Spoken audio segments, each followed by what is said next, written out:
皆さんこんにちは。ジャパニーズポッドキャスト with 花へお越しくださりありがとうございます。このポッドキャストは日本語を勉強中の方へ向けたポッドキャストで、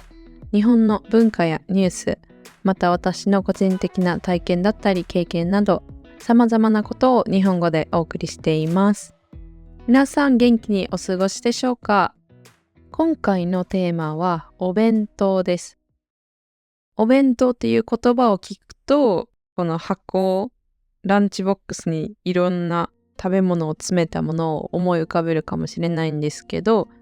その通りで、意味を調べると外出先で食べるために持っていく食べ物だったり、お弁当箱というとその食べ物を入れる容器になります。今回なぜこれについて話そうと思ったかというと、お弁当について話してほしいというアイデアをいただいて、確かにお弁当って日本のものだし、日本の文化とかそれが集まっているなと思ったので、今回お弁当についてお話ししていこうと思います。またこういったアイデアをいただけるのは本当にありがたいです。ありがとうございます。そして今までいろんなアイデアとか、これについて話してほしいなど意見をくださった方、本当にありがとうございます。いつでも募集しているので、YouTube のコメント欄かまたはインスタで教えてください。ではお弁当についてです。日本のお弁当文化は最近始まったものではなく、もう何百年以上も前からあるものになります。なのでまずはお弁当の歴史からです。安土桃山時代という時代が日本にはあって、これが1568年から1600年までの間なんですけど、今から約400年以上前です。この頃に弁当というこの名前が生まれて、弁当箱に入れて食事を外に持ち運べるようにしていったそうです。この頃のお弁当っていうのは上流階級、位が高い人、お金持ちの人、そういった方々が食べる贅沢品で、特にお花見をする時だったり紅葉の時などにこのお弁当っていうのがよく使われていたそうです。この時代の後、江戸時代という時代になって、今から300年ぐらい前なんですけど、この時代になったら日本でお金持ちの人、位が高い人だけじゃなくて、庶民一般人にもお弁当の文化が広まっていきました。この江戸時代頃に1日3食食べる文化も定着していて、お昼ご飯はお弁当という文化というか習慣が定着していったそうです。そしてこの後もお弁当という文化はなくならずにずっと続いてきて、いろいろ進化して今に至ります。今現代ではコンビニだったりスーパーに行くといろんなお弁当が売ってあります。お弁当って聞くとご飯とおかずと、あとはちょっとした野菜とかお漬物っていうのは野菜を酢につけたものなんですけど、この3つが入っているっていうのがよくあるお弁当かなって思います。おかずの部分にはいろんなものが入っていて、例えば唐揚げ弁当だったりチキン南蛮弁当っていうのはチキンにタルタルソースっていうものをかけたものなんですけど、あとは幕の内弁当って言って、これはいろんなおかずがたくさん入っているっていうお弁当になります。こういったものが多分一番定番で、多くの日本人の方も頭に思い浮かべるかなと思います。あとはこのお弁当を売っているお弁当のチェーンのお店もあって、ほっかほか亭とかホットモットっていうお弁当屋さんが全国にあって、とっても有名です。そしてとっても美味しいです。そしていろんなレストランでもレストランのメニューをお弁当に詰めたお弁当を売り出しているところもたくさんあります。焼肉屋さんだと焼肉弁当とか、あとは定食屋さんだとそのお店の定食をお弁当にしたバージョンのものとか、本当にいろんなお弁当があります。オフィスが集まっている場所にこういったお弁当屋さんはよくあります。日本で会社員をしていたら、お昼にどこかでランチを食べるっていうのも全然あるんですけど、近くでお弁当を買って食べる、コンビニスーパーなどでお弁当を買って食べるっていう方がたくさんいると思います。やっぱり日本の特に働いている間のランチって短くパッと済まして早く食べて仕事に戻るっていう、文化じゃないですけど、そういうのがまだ残っているかなと思うので、そういうレストランとかカフェでなんかリラックスランチ時間を楽しもうっていうよりかは、パパって食べれるお弁当が人気というかよくあるかなと思います。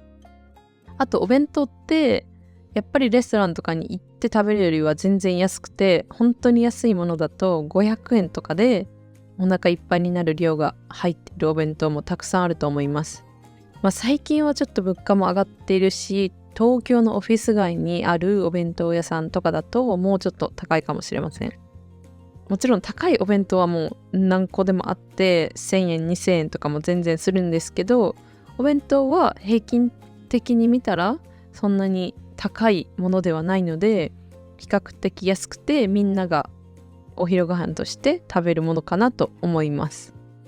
別にお昼ご飯限定ってわけじゃなくて、朝でも夜でも全然食べることはできるんですけど、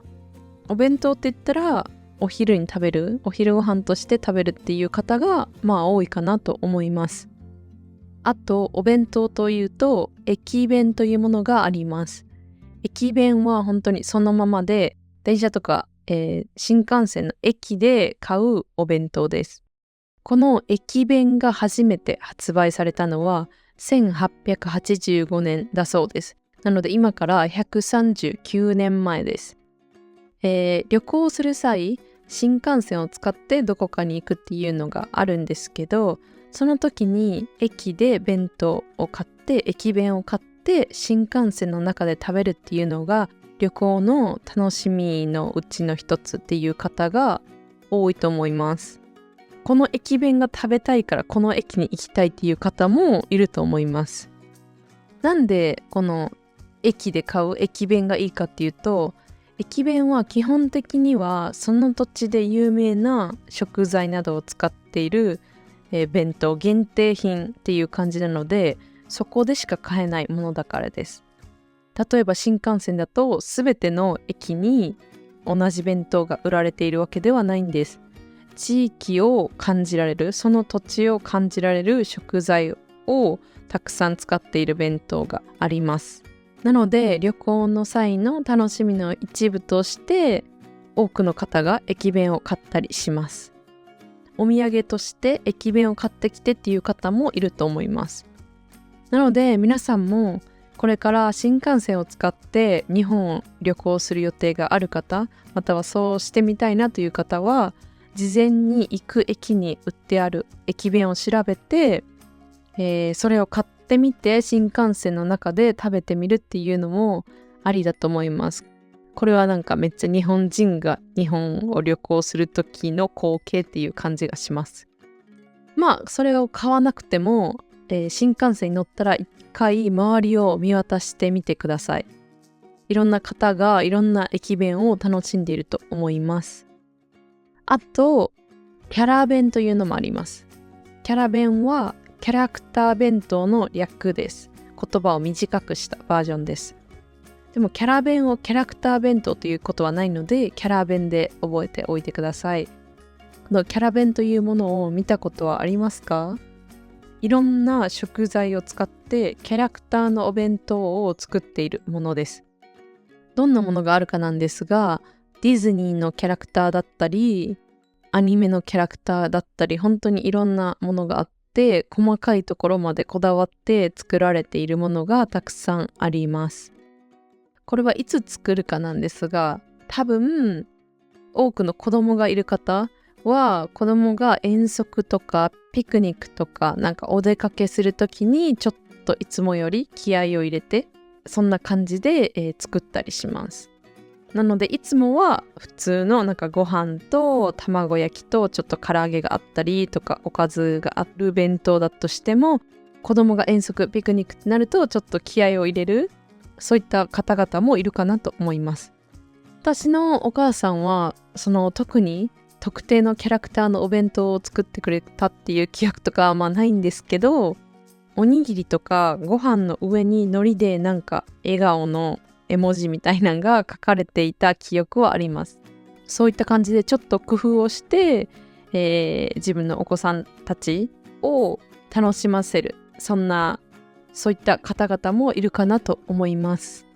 やっぱりお弁当を開けた瞬間に自分の好きなキャラクターだったり、ちょっと工夫がされていたらめっちゃテンション上がりますよね。そうやって子供たちを楽しませるご両親も多くいるかなと思います。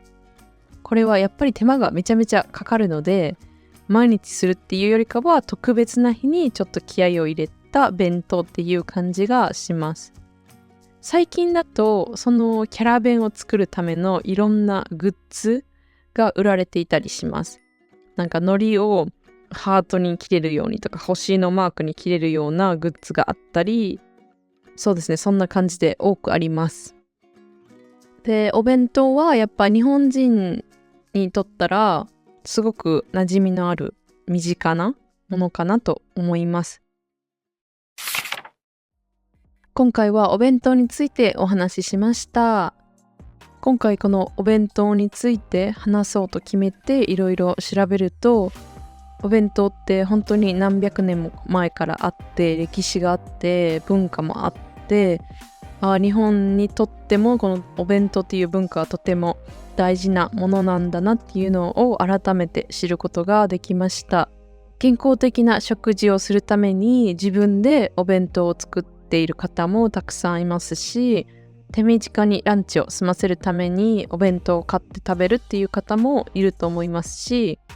駅弁だと旅行の楽しみの一つにもなるし、